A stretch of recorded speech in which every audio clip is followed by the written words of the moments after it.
So I'd like to extend a warm welcome to Sue Woodall, who has over 30 years executive experience in procurement, consulting, operations in complex industrial, technology, retail, services and government sectors. Prior to her breast cancer diagnosis, Sue was the Chief Procurement Officer at the New South Wales Government, driving social and commercial outcomes for the state, influencing spend of over $30 billion. As she recovers from extensive treatment for breast cancer, Sue is spending her time coaching and advocating for better workplace outcomes for people with cancer. Sue has set up a platform to help organisations and people living with cancer to navigate the often difficult work cancer journey. The platform is called Live Work Cancer. So the session today is called Live Work Cancer, and we encourage you to raise questions in the chat box, and Susan will happily respond to these after her presentation. So thank you, Susan. Thanks, Alison, for that kind introduction, and welcome to everyone. Thank you so much for joining this information session. I'd like to acknowledge the traditional lands, traditional owners on the lands that we're at today. Aboriginal land, and always was and always will be. Before I start, let me just set a bit of the scene. It was mid-2020, and I was going through chemotherapy. And, at the end of that year, it was my dad's 90th birthday. And so I knew that he still liked the odd glass of high quality red wine. So I decided to get online, as we did in those COVID days, and ordered him a case of red wine. Except that the order confirmation came through directing the wine to my home address and the invoice to my dad. Then 9 months later, I'd finished my chemotherapy, and it was a family member's birthday. And I thought, yeah, look, I think she'd really like a Harvard Business Review subscription. So again, I went online and said, yeah, I'll have a subscription. I ordered one subscription. Then I ordered a second subscription. And in the end, I ended up with 3 subscriptions. I just could not get that order right. It was absolutely crazy. So I'm not sure about all of your experiences, but I wonder whether you've had a similar experience to that, where brain fog, cognitive ability seems to have evaporated. Anyway, I will share a little bit more about my personal journey, and particularly focusing on the profound impact that breast cancer, had on my work and on my career. There'll be plenty of opportunity for discussion, so I'm going to go for about sort of 20 minutes, and then it'll be really open for general conversation, but do capture your questions as we go in the chat box. I can't see them at the moment, but I will in a minute. So I do hope that what I share with you this morning enables us to have a really insightful discussion around what it's like navigating work and our careers while we're going through cancer. So before my diagnosis, I was in really good health. And it was a pretty exciting time for me because I had recently joined New South Wales Government, and it was a really amazing role. I was at the pinnacle of my career. And I was surrounded by a really supportive team, and I had an exceptional boss. But 18 months into that role, I was diagnosed with breast cancer. And because of the type of breast cancer that I had, it required a very long treatment. And so it started off with surgery, and that ended up with a second surgery. And then I started nearly 5 months, or more than 5 months, of chemotherapy, then radiotherapy. And then I've been on targeted therapies, oral targeted therapies, for more than 2 years, and I continue to be on one particular drug.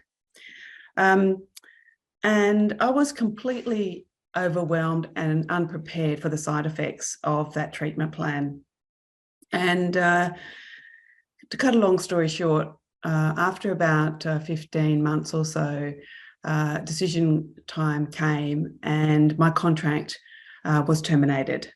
It was done so in a mutually agreed way, but it was pretty devastating. It was really clear that there was no real possibility to return to my old job. That job didn't exist anymore. And I had limitations which would require time to recover from. And I really felt that I had changed a lot since my diagnosis. So after dealing with my immense disappointment, grief, and even a spot of anger, my manager and I caught up for coffee and really to rekindle what had been an amazing relationship that we had. And I asked him whether he would share with me his side of the experience. And this is captured a little bit on this slide on the left-hand side.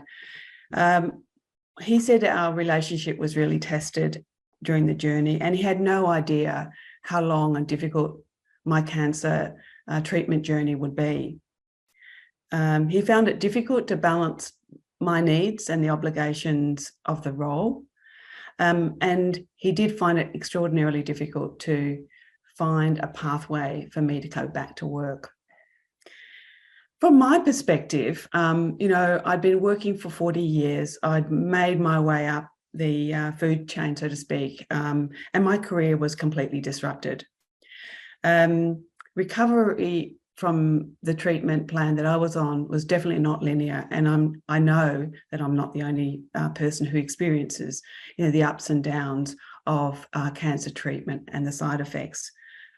The empathy from the employee from my workplace started off really well, but it waned over time.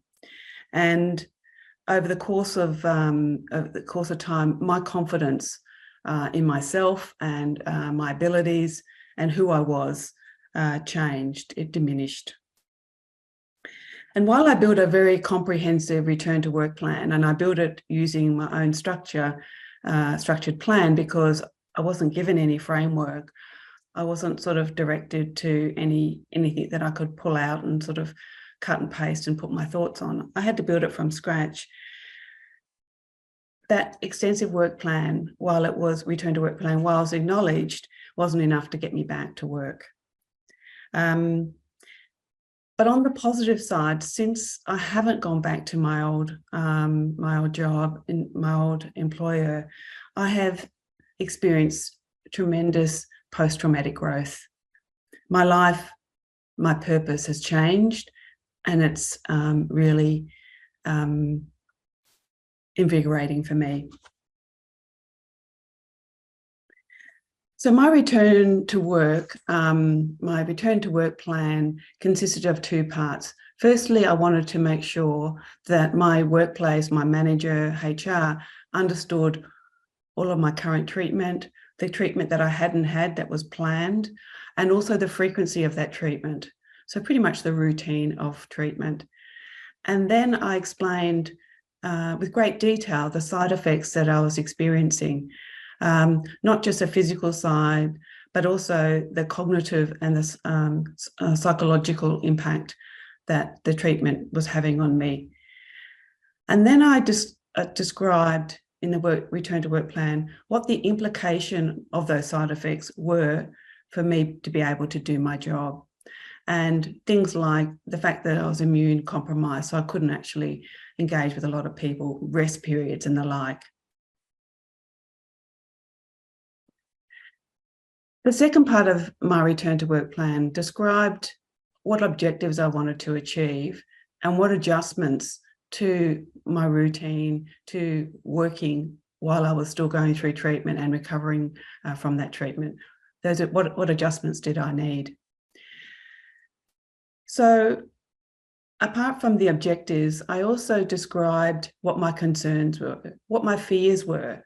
I really felt that could I really meet the expectations of my workmates, my boss, my stakeholders, but also expectations of myself.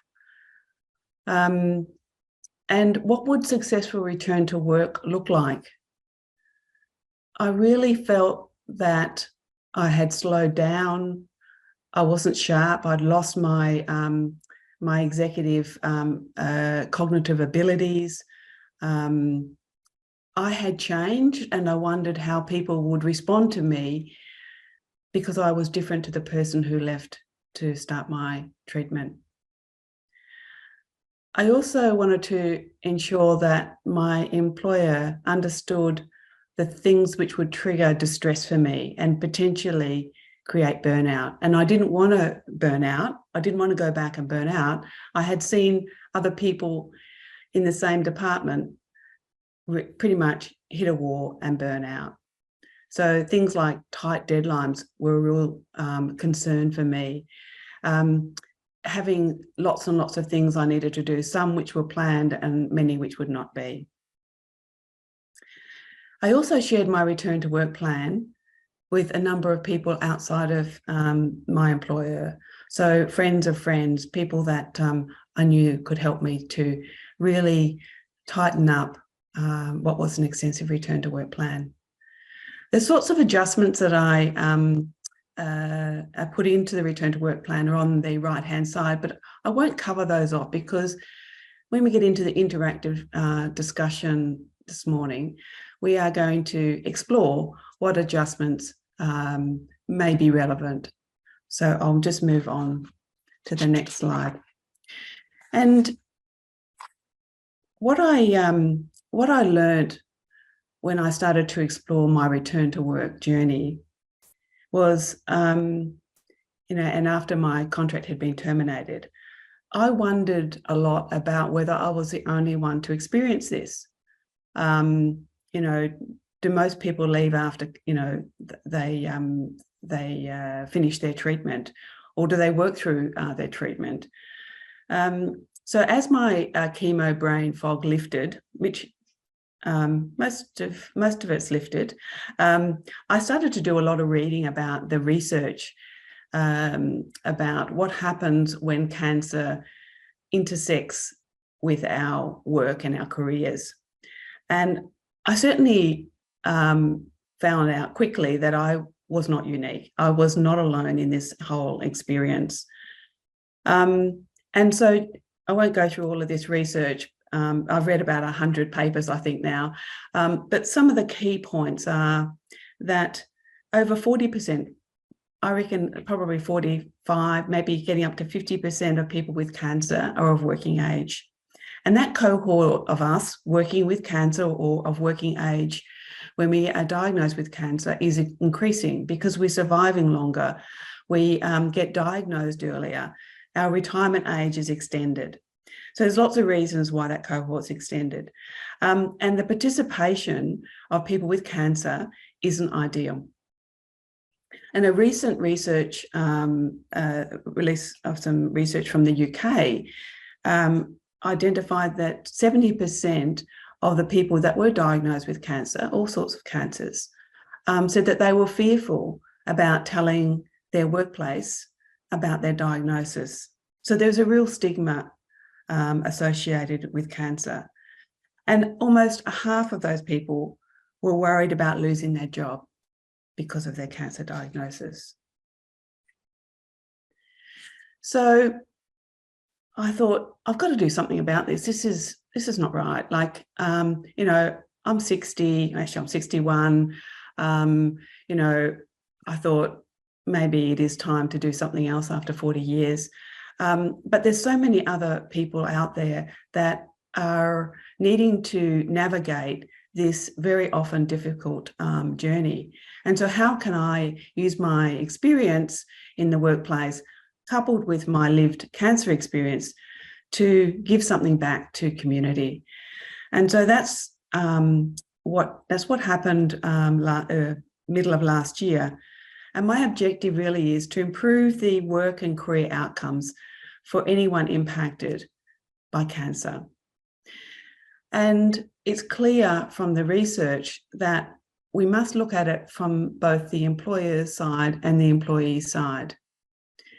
The employee side, it's about providing networks of groups of people that can share their experience and learn from each other so that they get a better level of support, emotional support, while they're dealing with the work cancer intersection.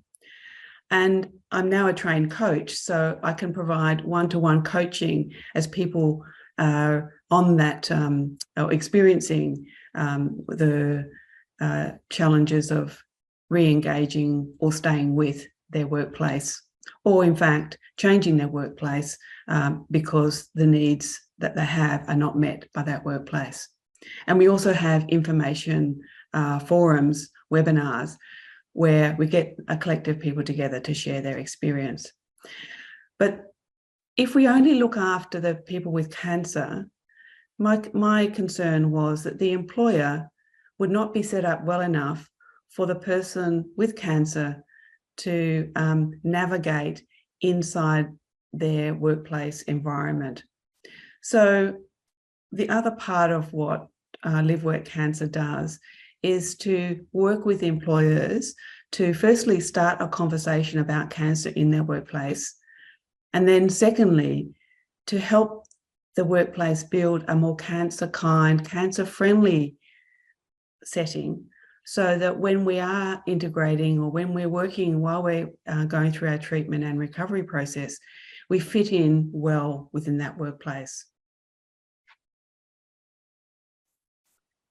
So since this has been a part of, this is my new life, this is my new purpose, I've started to establish each of those services for people with cancer and also employers.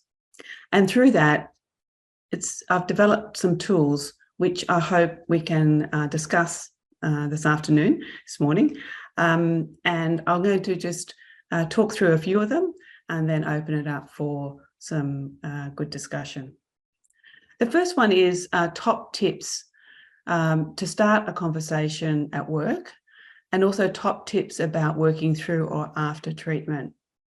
So in terms of starting the conversation, I would encourage people that are diagnosed with cancer to take the time to disclose the cancer diagnosis with your manager and potentially plus a human resources or people and culture person. If that is difficult, and I know it is difficult for many of us, then I would suggest that you take somebody with you when you have that conversation, because being diagnosed is an absolutely unexpected piece of news that is hard to even comprehend yourself and difficult to even talk to your family and friends. Talking to work can also be very difficult. And as many of the professional health professionals encourage us to take somebody with us when we go to for our appointments, it's the same when we're talking to our employers. Keep up that regular communication throughout your treatment and through your recovery process. And from my experience, I would encourage the people that you work with or your colleagues, even your friends, to understand cancer, and particularly the cancer experience that you're going through. I felt like I had to educate everyone about, including my boss, including HR, and including my team and all my friends and family, about the type of breast cancer I had. And I felt really burdensome. In retrospect, I don't think it's my job to inform them about what a cancer experience is like. Also, know your rights. You have rights. Cancer is a disability. There should be no discrimination. And you don't have to go into all of the legal details, but just know your basic rights and share other life experiences you're managing. So when you're talking to when you're working not just as an individual, you're working as part of a family, as part of a community. And today, hopefully, workplaces are accommodating of family situations, having children or raising a family, being a carer, helping us at our times of grief. When we are diagnosed with cancer, we still have those other things happening in our life, like, you know, my father died just the day I was having radiotherapy. So my employer needed to understand not that I was just having radiotherapy, but I was also now managing my own grief from my father. So there's some tips about just the conversation with work, and there's many. It could have been 15 or 25 of these, but that's, I would say, my top tips. And in terms of working through cancer, set realistic expectations of yourself, particularly when our work is disrupted by cancer. We're really keen to get back, or we're keen to retain our work routine.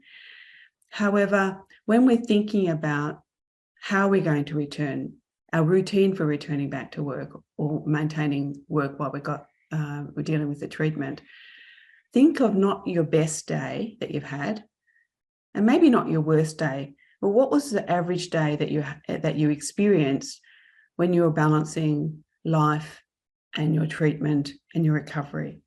And then set your expectations with your employer on that trajectory, as opposed to the best day that you had.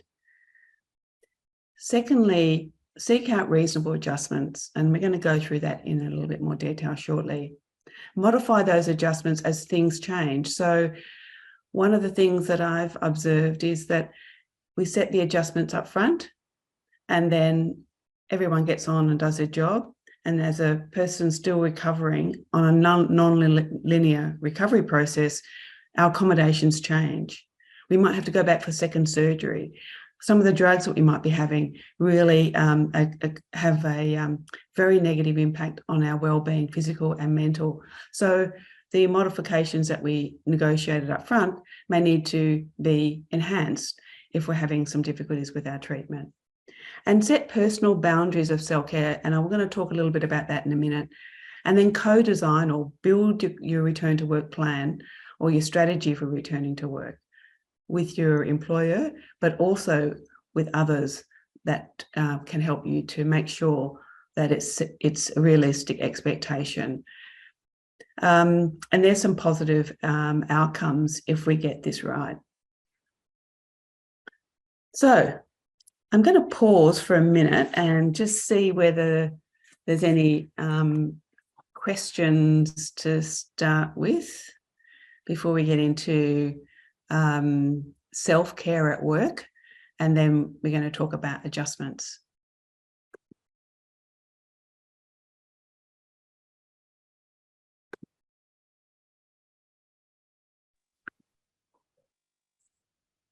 Can you hear me, Sue? Yes, I can. Oh, yes. Hi, everyone. I just wanted to ask, there was a point there that you didn't actually mention, but it was one of the bullet points you talked about, or it mentioned seeking other alternative or other work. I was just wondering if you did go through that with your management at the time and what that experience was like. Yeah, I did. So just a brief context. I was head of a department. I managed 100. I had 100 people in the team, and in that role, I had a very broad stakeholder group across the whole of government. And I had lost my confidence, so I didn't feel like I could go back into that environment and actually manage those relationships. And also, they had put somebody else in my role. Actually, they'd split my role into two, and they had two different people looking after it. And then they were, when we're talking about me coming back, I didn't want them to put me back in amongst those two people. So it'd be a 3-wheel bike as opposed to a 2-wheel bike. And the complications for not just myself, but the other two individuals. So I said to them, find me another job outside of that department where I can continue to contribute, my skills. But I just don't want to I don't want to start my journey back into work in that same department.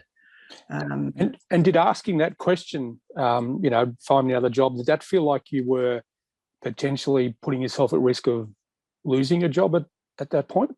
Because someone would decide, well, there is nothing else. She doesn't want her old job back, so what do we do with her? Yeah. And it's that balance. Like I was being absolutely honest with and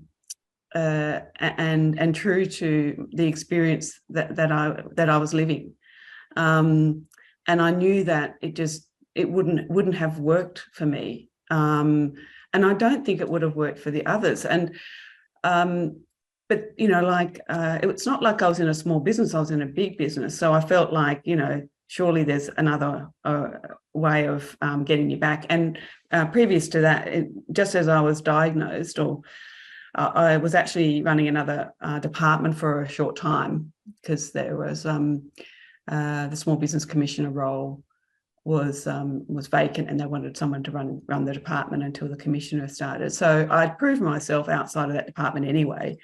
So, I was sort of disappointed. That was a big disappointment that they couldn't find a way back in into another part of what was a very, very big cluster of departments. Yeah.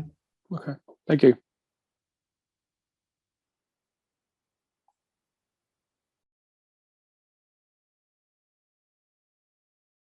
Any other questions? Okay, all right. Well, I'll start sharing my screen again. And we'll just go into the self-care.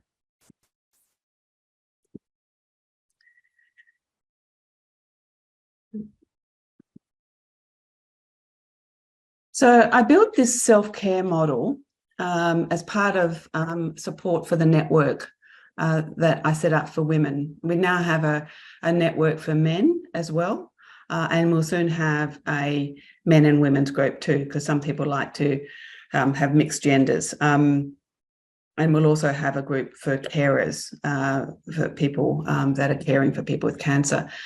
But this was a genesis of building a model to help those that are navigating work and cancer, and putting themselves first.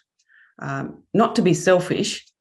Self-care is not about being selfish. It's about making sure that we are looking after ourselves so we can actually, live well, have a good quality of life. And so the self-care model is based on a couple of key questions, like what invigorates you, what heals you, what drains you. I from my experience, I knew what things really sapped me of energy, not in a good way, but in a less than. But I also knew what excited me and what gave me a new passion to continue to live a full life. So the framework explores the areas that are most relevant to each of us, and this section in the middle here, where it says prioritise mental health, prioritise physical health, that section in the middle is really an opportunity to individualise what are the priorities for your self-care. For me, it had been around my mental health, but I had a psychologist, so I was in pretty good shape. But my physical health was seriously impacted through the long treatment plan. And so for me, one of my priorities was making sure that part of my day was always focused around my physical health. Another part of my self-care was making sure that I maintain my relationships. I am a very relationship-oriented person. And what had happened both through COVID, because my diagnosis and treatment's been mostly through COVID days, had been seriously impacted. And because I was no longer working, I didn't have my work colleagues. I've kept in touch with a few, but even so, it's over Zoom. It's not, catching up around the kitchen or going out for coffee together. and setting boundaries. And what I've found through the network group for women is that this is where they find self-care most difficult. Really being able to balance all of the needs of their life, including their cancer treatment, as well as their recovery, as well as their family, their friendships, their work colleagues. And as they're going back to work, they're trying to balance so many new things that it causes them to be impacted negatively by the expectations others have of them. And so setting their boundaries is really important. And one of the key things that we've been speaking about is how to say no. And it sounds like an easy thing to say, but in reality, it's really difficult, because when we're talking to our workplace or even our families, they're used to us doing these things, but we don't have the same level of energy anymore. We might still be suffering from brain fog. We might have some physical limitations, or we might have some anxieties that are now a part of our life, which really impacts how effective or how we can do things today versus what we used to do prior to our diagnosis. And on that middle slide there's about 9 or 10 different dimensions to consider regarding our self-care. And on the bottom right-hand corner is an example of picking just a handful. You know, this one has selected 4 priorities. We can't do all 9 things or all 10 things because there's too many things to balance. So if we just pick a few of those self-care icons, like setting boundaries, like recreation and fun, or thinking positively and remembering gratitude, and connecting back with nature, just picking a couple of those, we can then explore individually, what does that mean? So the example here for setting boundaries at work, this one was saying, I'm going to complete one task before starting another. I still have issues with this myself. If you could see my home, it's just lots of noise with paper and things where I'm just not as organized as I used to be. So setting my boundaries is really just do one thing at a time. Don't try to multitask. Excuse myself from daily startup meetings. So not that I'm back in a working environment as such, but we used to have these daily meetings. Now, one of the things that I found in my experience was the thing that sapped my energy most was engaging in a one-on-one or group setting with people. I could sit at my PC for a while and just, manage it very well. But the minute people were engaged, I just felt exhausted. And I went to a sidebar. I went to a conference in March, and I didn't present. I was just engaging and just meeting different people. I came home, and for a week, I was absolutely spent. I was back to having afternoon naps. For 4 days, I was virtually out of bed for a few hours, back to bed early in the afternoon, and then back to bed early in the evening. I was just exhausted. So setting my personal care boundaries was limit the amount of engagement I have with people. So that's one of the tools.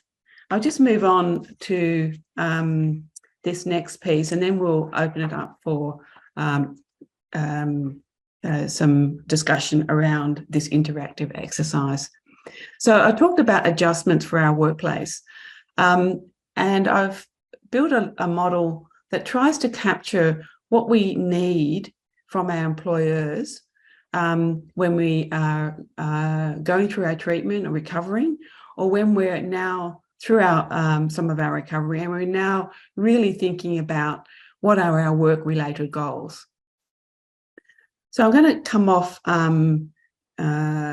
stop sharing, and actually what I'll do is I will, I won't, so maybe we can just open it up for everyone to come off mute and think about and share with each other what sort of adjustments do you think you might need as you go back to work, as you're working through your recovery, or now that you are feeling much better and maybe not fully recovered, but definitely ready to focus on work again. What sort of things do you think of in terms of adjustments that you could ask your employer for?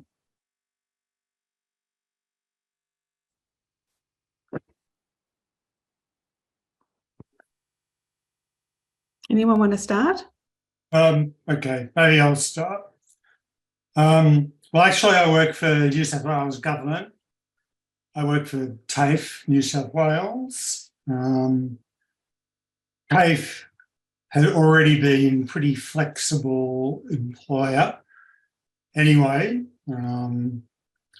So, I mean, I can't remember what happened when I, announced I was diagnosed with pancreatic cancer, and it all happened pretty quickly. I ended up in hospital. I was actually in hospital for 3 months because I contracted C. diff from the operation.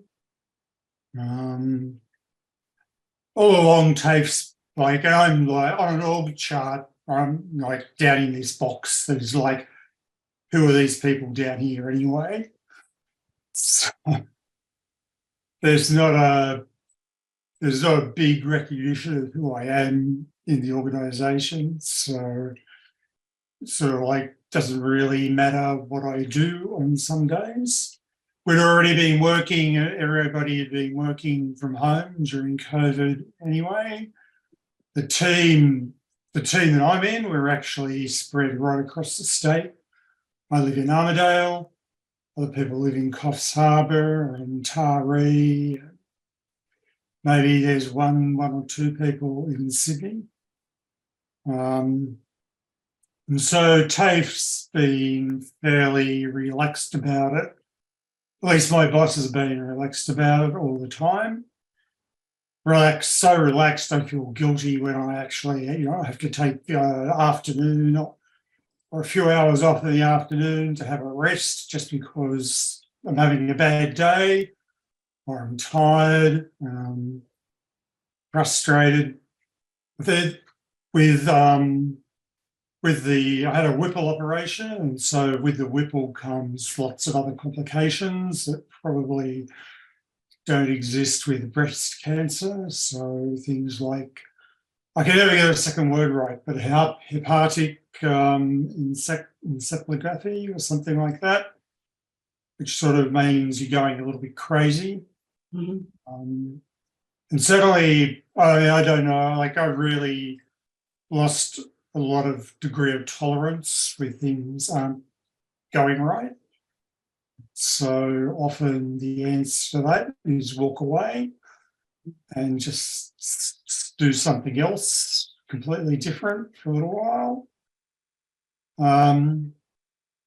But yeah, I think my boss has probably had experience with cancer, and she realises just how difficult it is to get back to work. And really, my get back to work plan was, well, just see how you go, and if you've got to stop working for the day, stop working for the day. Mm-hmm. But still, I was away for 3 months, more or less away for 3 months.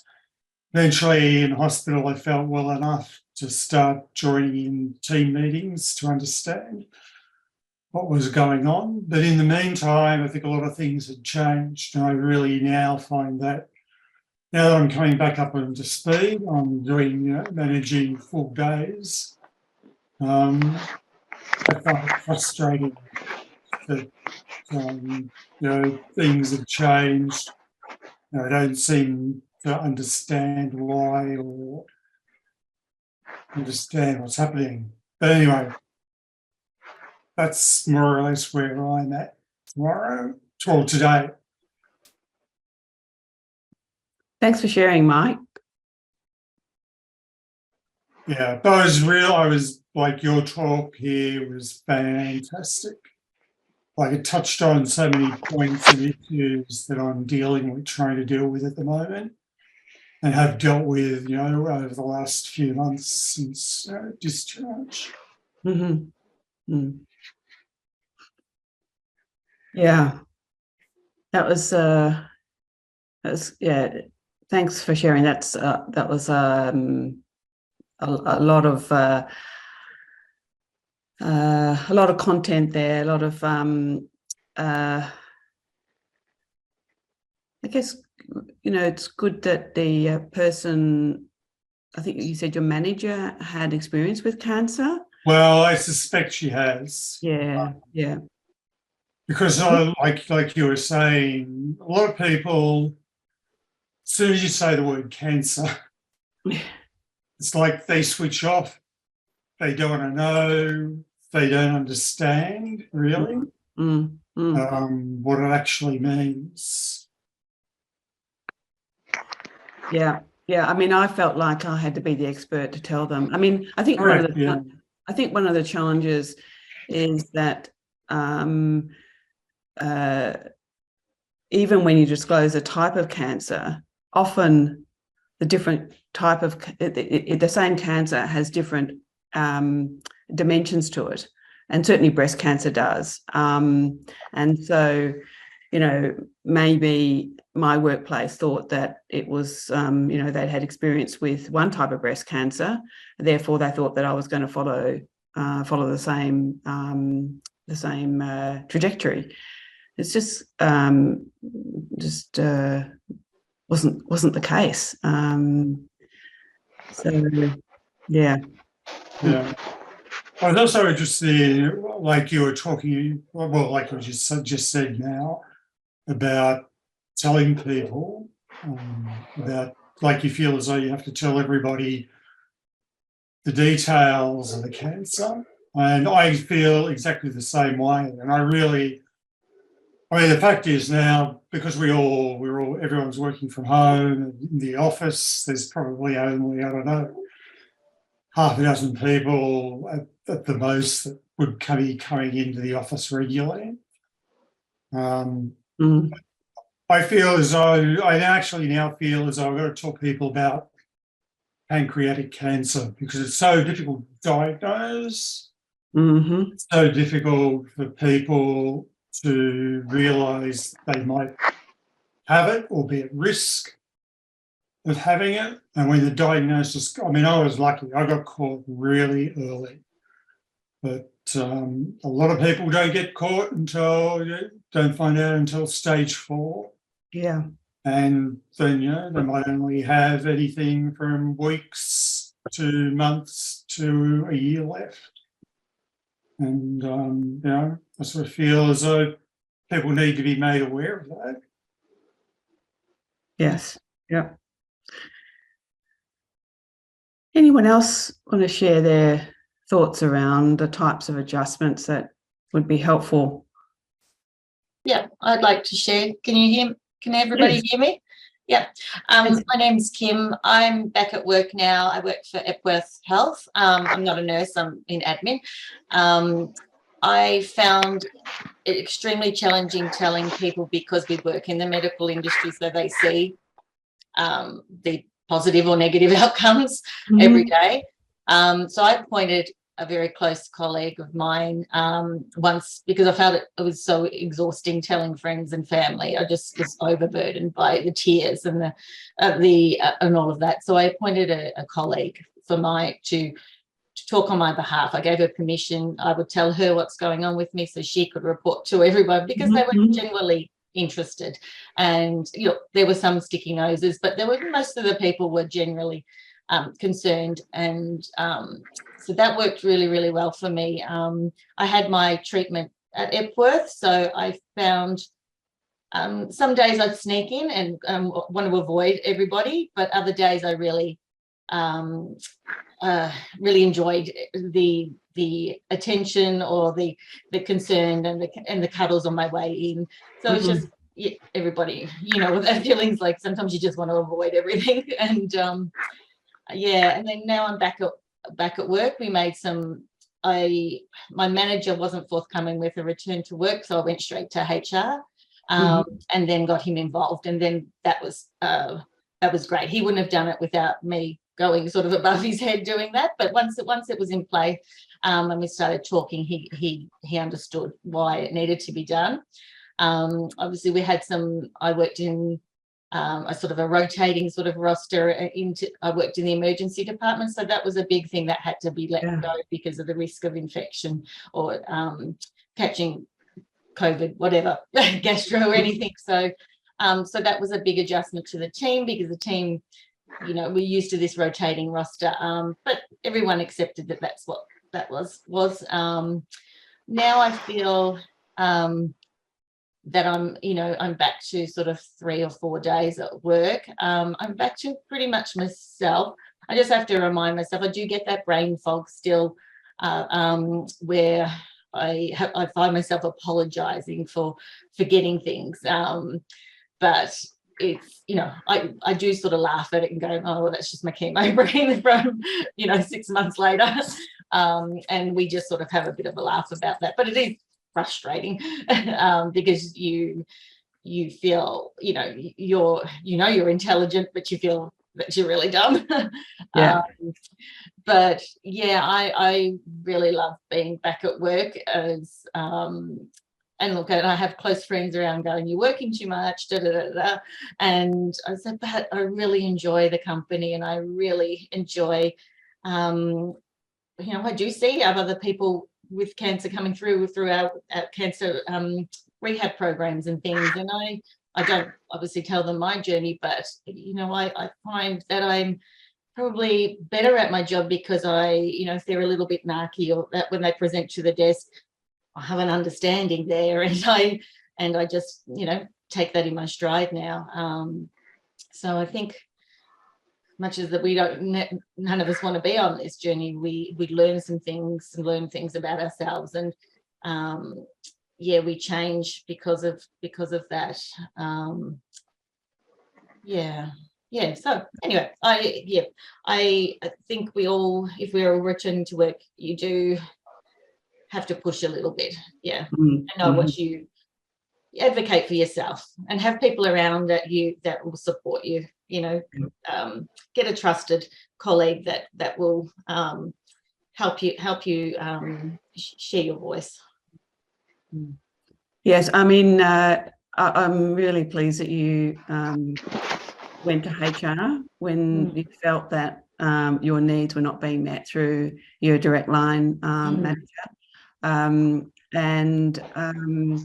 That is, it's often the case that what I'm hearing through the network group is that the experience has been great with a particular manager, and then that manager leaves or gets promoted, and you have to go through the same thing again, which is really one of the messages that I'm amplifying in the workplace, because our support, our adjustments need to be independent of who we report to. So that if you set up a really good process and a good framework with your current boss, then if that changes, you don't have to do it again. It continues. And those accommodations, that approach between you and your manager are retained. And I think, workplaces can do with some ideas as to how that might happen. Getting a sponsor, for the person with cancer. So the manager changes, but you've always got this sponsor there, someone that you can go to outside of HR, which is, working primarily through policy. This sponsor's working through the quality of life, the best work outcome for you while you're going through a blend of life as you used to have it, plus cancer.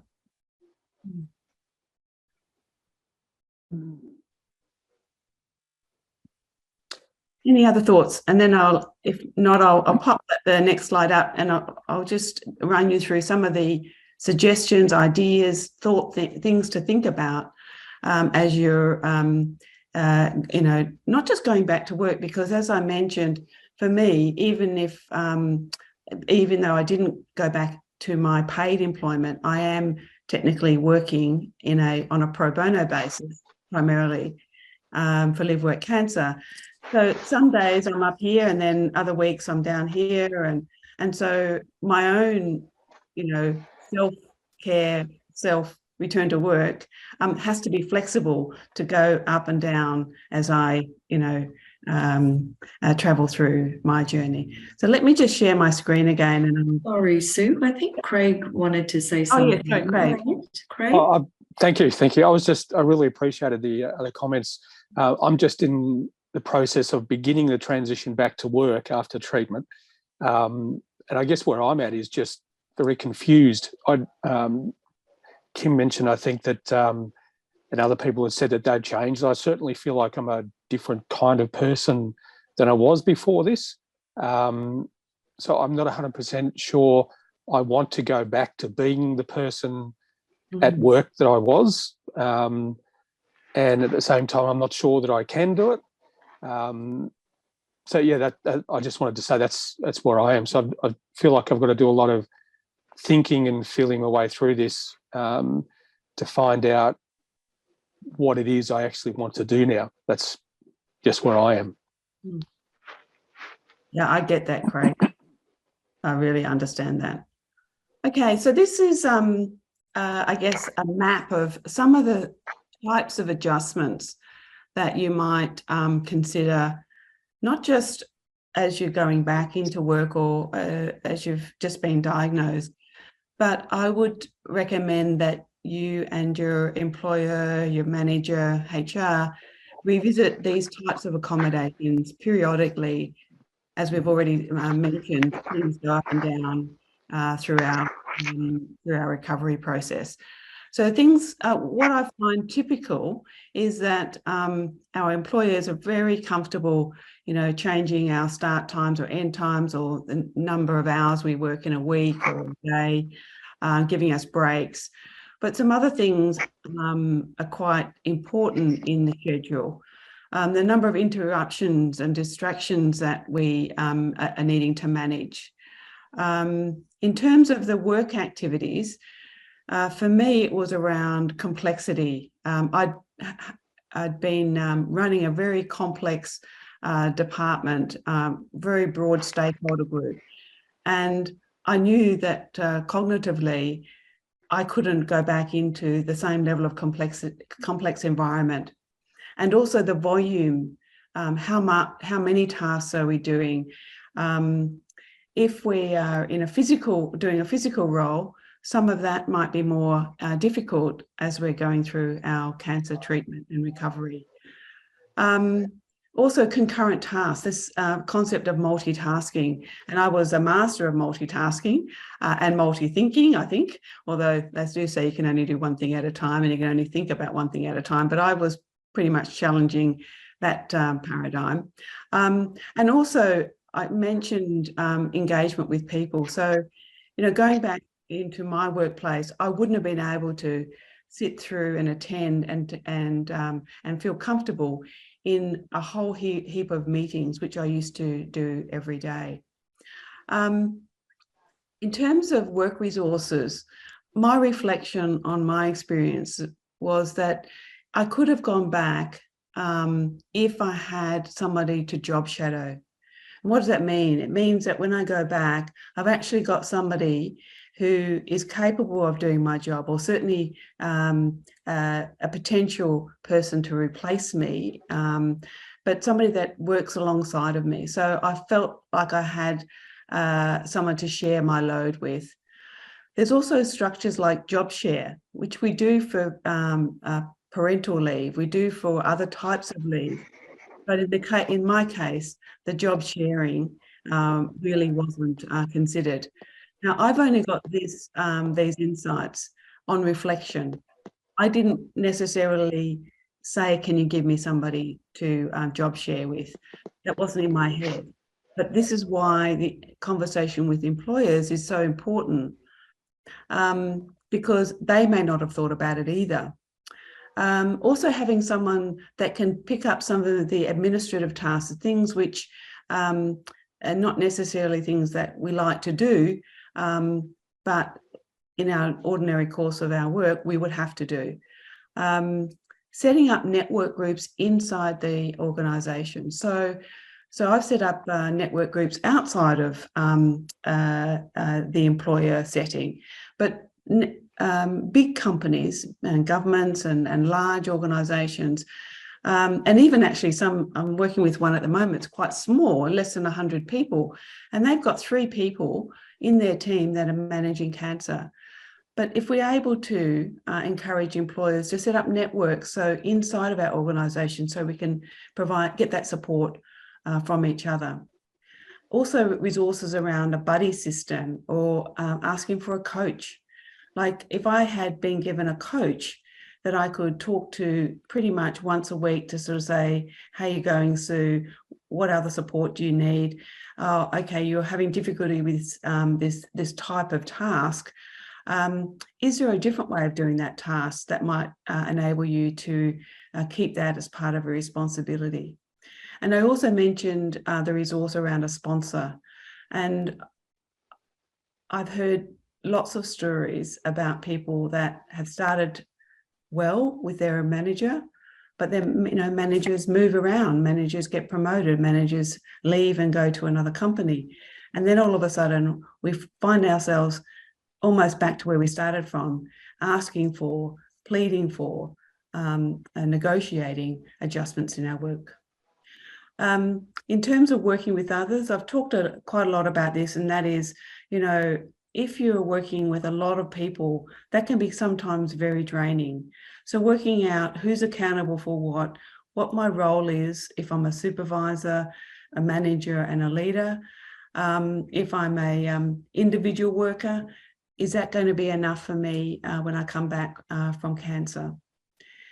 Work performance is also a very important thing, because as we've all, many of us have shared today, we change.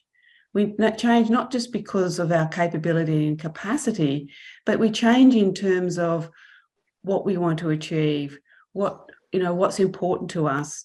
And so that needs to be reflected in the performance standards that we go back to. If we have high risk tasks now, in the hospital setting or in a sort of a manufacturing setting, if we're not really feeling all that together, we've got some brain fog, then don't give us tasks where there's a high risk of either damage to ourselves or injury to ourselves or injury to others, or we're making decisions which are going to impact people that have a high risk. Also, the level of stress. I found stress extraordinarily easy to manage when I was, before I was diagnosed with cancer. But since then, stress really has a debilitating impact. It really saps my energy. In terms of other expectations, making sure that we've got social interactions, if that's what is energy giving for us. If we're having issues with brain fog, then maybe having the instructions written down so that we can follow them. I mean, I have to write things down as soon as it comes into my brain, because it doesn't stay there very long. And also some emotional support over and above the work that we do, over and above our responsibilities, just that personal care while we're in our working environment. And there may be some adaptive aids that we need through to enable us to do some work. If we've got lymphedema or, you know, we've got neuropathy, which comes often with some of the chemo drugs, then making sure that we're not going to do ourselves harm and we can still be effective at work. So that's not an exhaustive list, but I would say, comprehensive list of things to think about as you're journeying through work and your cancer experience. I'm going to quickly move on to well-being at work, and particularly understanding the value of mindfulness at work. And at our last network catch-up for women, we had somebody that is a specialist in a hospital setting. She's actually a nurse that also works with meditation and mindfulness in that cancer setting. So those types of new skills enable us to get through the some of the challenges of working while we've got cancer experiences. So I'm going to stop there now and open it up for any conversations, any discussions, anything that resonated with you, or any thoughts.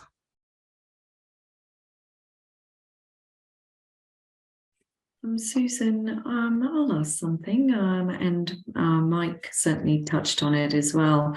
I speak to a lot of individuals who, when they have these shifts in, you know, with work, with life in general, feel this enormous guilt. What would you say to these individuals whereby, you know, there's guilt there for not being able to perform to the same capacity as what they used to, just being really hard on themselves and having these expectations? What would you say to them? I think it is, well, it's understandable that they feel that way, because before the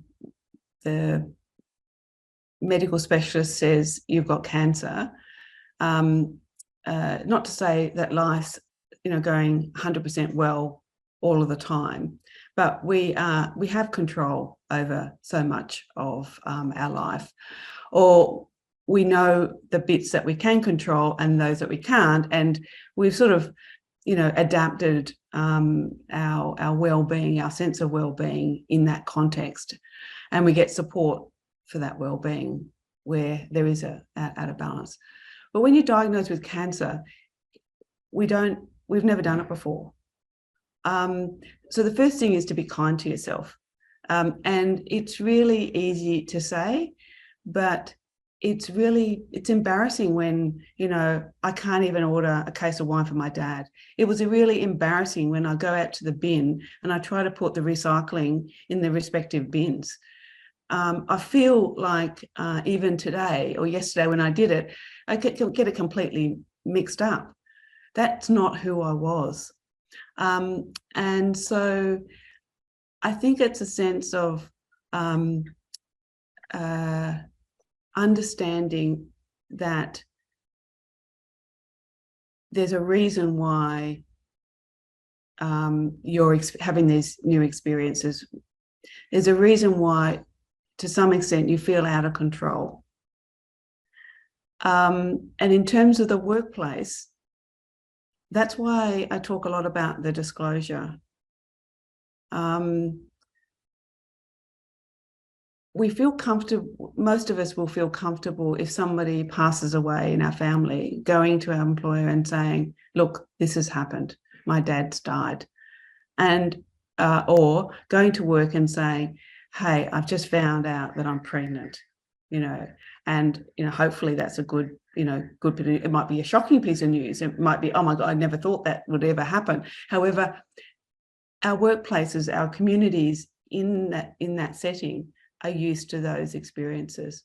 And most people don't say the wrong thing. They don't, you know, but they say, oh, you know, have good empathy and understanding. But the cancer experience is different. And I don't know why it is different. but it is different, and it's not something that you get cancer and then tomorrow you're free of cancer. There's lots of things that have to happen for you to be diagnosed with in remission, or it's now under control, and etc. So I think it's important to just be upfront with the people that you're talking to, be that at work or at home, and saying, this is what's happening. I really like the idea that, that Kim raised, and that is having one person be the messenger, the amplifier of the messages, so that you don't feel burdened with having to tell everyone.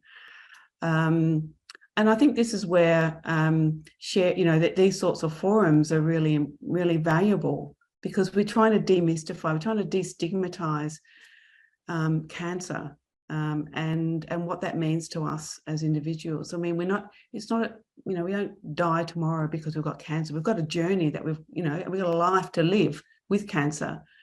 And it can be, it can set you on a completely different positive trajectory.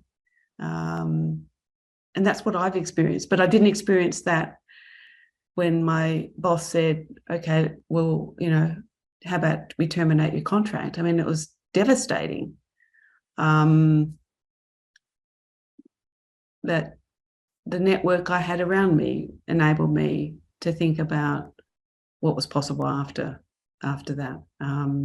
I don't know whether I'm answering your question, Ashley. Absolutely, you are. And I think that's just so key. You empower people and advocate for individuals that having gone through that experience. And I think that is incredibly special. And I think, what you've highlighted as well, that each person is unique and very different in terms of what their needs will be. So that disclosure is all the more important because it's relevant to that individual. I also liked what Kim shared, about having those moments of embarrassment or something, and dealing with that through a bit of humor and, sort of laughing off that chemo brain. But it's thank you so much for that. And it's absolutely exceptional work that you do, Susan. So thank you. I'm sure everyone in this group feels that way too. Yeah, I think there's just my oncologist, when I told him that my position had been terminated, he said, that's terrible. There's such a gap in, support. So we have medical support, and we have nursing care, as well as our oncologists and our radiologists and our, GPs and everything. We also have our nursing support.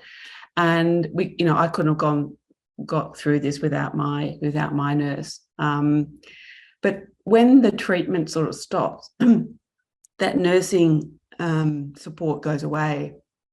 And if there's 40 or 50% of us that are still working, then where's that support for us as we venture out back into that big world of work? And our careers, not just getting back to work, but actually our careers. And that's really the genesis of Live Work Cancer, is to continue the support related to life with cancer, or life after cancer, or life through cancer. And I feel that if the oncologist says there's a gap, he sees a lot more people and talks to a lot more people with cancer than I will ever. So it's, I think it's really, really, really important. But yeah, I've really, Pancare's been really progressive in connecting and exploring this topic, and I really thank you all for facilitating this conversation. It's such an important aspect of cancer survivorship. Yeah. That's very good. Thank you, Susan. One of the other things I'll just I presented at a think tank session last month about the financial impact of cancer, And a lot of the conversation is around the medical cost of cancer. I did my cost of the financial impact cancer has had on us. I was a primary or the sole income earner for more than a decade and still am. And for every dollar I spent on medical costs, my income was reduced by 5%, by $5. So in other words, there's a 5 times greater impact on our income as it was on our costs. And so, you know, with those that are diagnosed earlier with cancer, that's a very, very big consideration and issue for those people to manage. And you know, our financial well-being is such an important part of our overall well-being. Absolutely. Susan, sorry, I'll ask one more question. With regards to promoting and having an enhancement of a cancer-kind workplace, do you have specific programs that you run with employers and other team members in terms of how they can better support an employee with cancer? Are they quite specific, the packages you have? Yeah, so I've got a presentation that I use to start the conversation, just to, you know, one group, it was a women's network that was inside of a large organisation. Another one was through a wellness group. So just starting the conversation, really just, you know, this is what it's like having cancer. This is just one journey. And out of that organisation found out there were many people in their organisation with cancer. And so now what they've done is set up an internal network group for people with cancer. So just starting the conversation, yeah, I've got some material and would go to any organisation and have done so. And in terms of the cancer kind, so I'm currently working with a not-for-profit organisation and setting up their cancer kind framework, which is looking at their current policies, but more importantly, talking to people that have had cancer or experienced cancer in their, you know, in their life, and that are working in that organisation to extract from them what their experience was like, and then building a very customised cancer kind protocols and systems for them, and education and training programs for them. So that's work in progress. So yeah. Thank you. So if we wanted to contact you, Susan, how would we go about that? Can we put that in the chat box? Yeah. So I have a website, but there's also an email address. And if anyone wants to join the network group, you can do that through the website, or just an email that that's going to be shared. So TAFE does this thing they call Wellness Wednesdays, which often really, like, I'm too busy really to be attending them. But I'm just, because I want to get the message out about pancreatic cancer, I'm just now thinking, well, maybe this is an opportunity, and if you've got a presentation that you could deliver during one of those sessions. Yeah. Just, you know, generally on cancer. So I'm sure, you know, TAFE's a huge organisation. There's got to be a lot of people out there with cancer as an issue. So yeah, indeed, Mike. Be very happy to do so. Yeah. Okay, I'll see if I can chase someone down. Great, thank you. We take the opportunity on World Pancreatic Cancer Day to have morning tea, and like it's fun. Like I do get up, and the first year I was going through treatment, my work colleague that I that advocated for me, she spoke about the symptoms, and we got the resources from Pancare. So she spoke, but then the following year I spoke, and then this year I will speak again. It's only very small, but it was all embrace it. But my department, have a morning tea. It's just an opportunity to come talk about it, laugh about, talk about our poo and laugh about that and go, it's if there's a change, do something about it. So I don't know, you just I've got to just try and integrate things into your workplace that's not too heavy as well, so that people do talk about it. Yeah.